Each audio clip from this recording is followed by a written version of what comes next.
Assalamualaikum warahmatullahi wabarakatuh. Nama saya Andi Ahmad Fadil Ruslan, NIM channel 311911037. Saya mahasiswa dari program studi kedokteran hewan Universitas Hasanuddin. Saya akan menjelaskan mengenai perhitungan asosiasi antara faktor dan penyakit. Jadi risk rasio atau relatif rasio adalah rasio dari risiko terjadinya penyakit atau kondisi kesehatan antara kelompok yang terpapar dan kelompok yang tidak terpapar. Risk rasio dapat digunakan jika periode waktu penyakit memiliki durasi yang tetap atau pasti. Contohnya penyakit kolera dengan masa inkubasi yang pasti juga memiliki satu durasi yang pasti. Namun jika penyakit memiliki masa inkubasi lama atau bervariasi, penetapan risk rasio membutuhkan periode observasi yang cukup lama. Risiko relatif didefinisikan sebagai ukuran yang dapat menunjukkan beberapa kali risiko untuk mengalami suatu penyakit pada populasi terpapar relatif dibandingkan dengan populasi tidak terpapar. Kemudian odds ratio merupakan asosiasi antara paparan, exposure, dan penyakit risk ratio dalam studi kasus kontrol yang diukur dengan menghitung odds ratio, di mana odds ratio merupakan rasio kemungkinan paparan pada kasus dan rasio kemungkinan paparan pada kontrol. Odds kasus artinya perbandingan jumlah kasus terpapar dengan kasus tidak terpapar. Sedangkan odds kontrol artinya perbandingan jumlah kontrol terpapar dan kontrol tidak terpapar. Kemudian penyakit yang akan dijadikan contoh pada materi ini yaitu adalah necrotic enteritis. Necrotic enteritis adalah penyakit ayam yang menyerang pada bagian pencernaan atau bagian usus. Jadi penyakit ini disebabkan oleh beberapa macam faktor.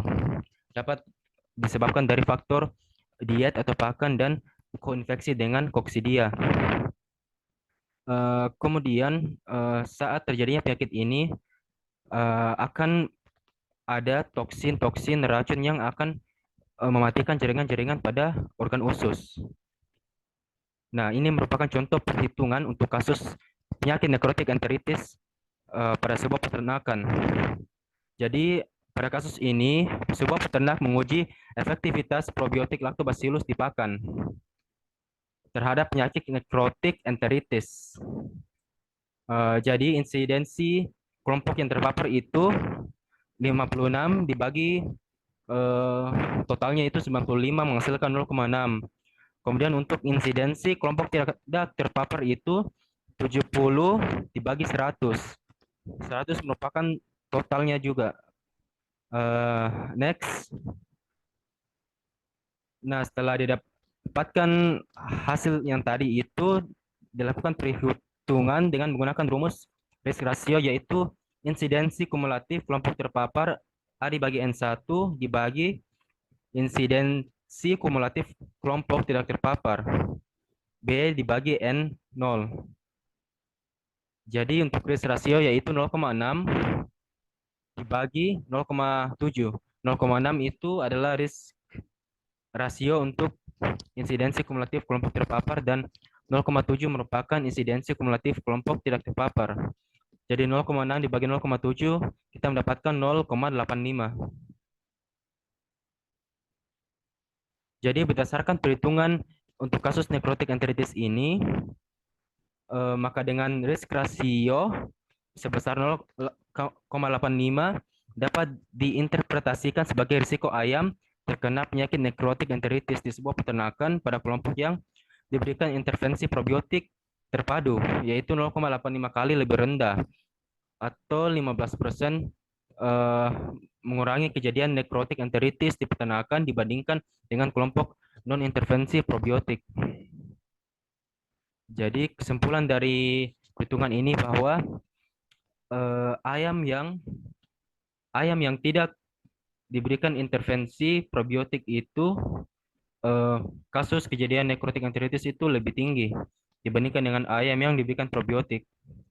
Untuk kasus selanjutnya yaitu ada osteoarthritis.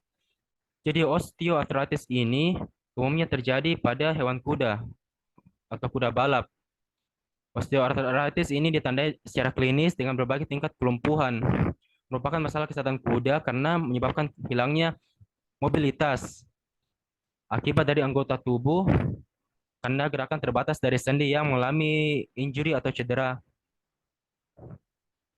Jadi Umumnya disebabkan karena aktivitas kuda yang sangat banyak, misalnya terlalu banyak lari dan istirahat yang kurang, sehingga dapat menyebabkan kehancuran kartilago pada sendi-sendi lutut. Nah, ini merupakan contoh perhitungan untuk kasus osteoartritis pada kuda, yaitu hubungan antara aktivitas fisik yang merupakan faktor eksternal dan penyakit osteoartritis di kuda. Jadi, untuk tabel ini terdapat bagian aktivitas fisik, yaitu ada sedang dan kurang aktif dan aktif, serta status kejadian osteoartritis. Nah, untuk bagian perhitungan itu yaitu untuk odds kasus 10 dibagi 40. 10 yaitu untuk sedang dan kurang aktif itu iya pada status kejadian osteoartritis, dan 40 itu untuk odds kasus eh, status kejadian osteoartritis terjadi pada saat aktif 40. Kemudian dibagi dengan odds control 190 dibagi 300. 190 merupakan kuda yang tidak mengalami osteoartritis pada pada bagian sedang dan kurang aktif, dan 300 merupakan jumlah kuda yang eh, jumlah kuda yang tidak kena kejadian osteoartritis. Kemudian untuk perhitungannya itu odds kasus didapatkan hasil 0,25, odds kontrol didapatkan hasil 0,63. Jadi 0,25 dibagi 0,63 sama dengan 0,39.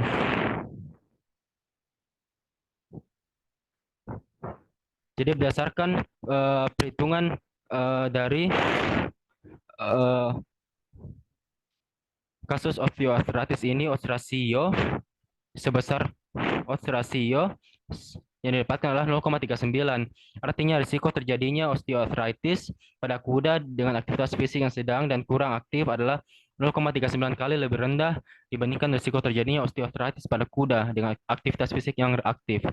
Jadi pada dasarnya tabel ini menunjukkan bahwa kuda yang aktivitasnya sangat tinggi itu jumlah kasus pada kuda itu juga tinggi untuk osteoartritis. Tapi kuda yang aktivitas fisiknya sedang atau kurang aktif itu kejadian osteoartritisnya itu rendah. Jadi kesimpulan dari materi hari ini yaitu risk ratio adalah salah satu cara untuk menghitung perbandingan risiko terjadinya penyakit atau kondisi kesehatan pada kelompok yang terpapar dan kelompok yang tidak terpapar, dan dapat digunakan pada periode waktu penyakit yang memiliki durasi tetap atau pasti. Digunakan pada desain penelitian eksperimental. Kemudian untuk odds ratio itu adalah perbandingan jumlah kasus dan kontrol terpapar dengan kasus tidak terpapar. Digunakan pada desain penelitian case control.